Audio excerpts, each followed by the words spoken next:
કોળી સમાજના સંગઠનને તોડનારા તત્વોને પ્રધાન કુંવરજી બાવળિયાએ આડે હાથ લીધા।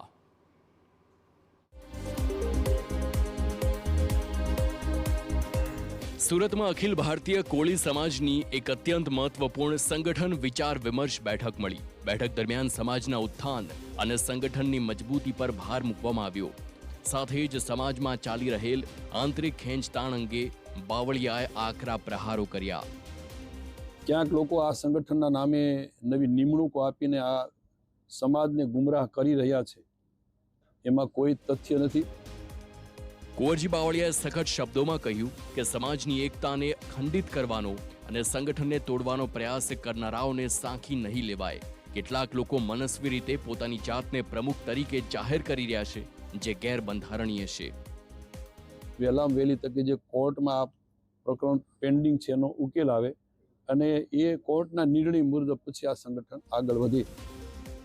મહત્વનું છે કે આગામી સમયમાં ગાંધીનગર ખાતે એક સમસ્ત કોળી સમાજનું એક ભવન બનાવવાનું આયોજન છે, જે અંગે પણ આ બેઠકમાં ચર્ચા થઈ। પૂર્વ ધારાસભ્ય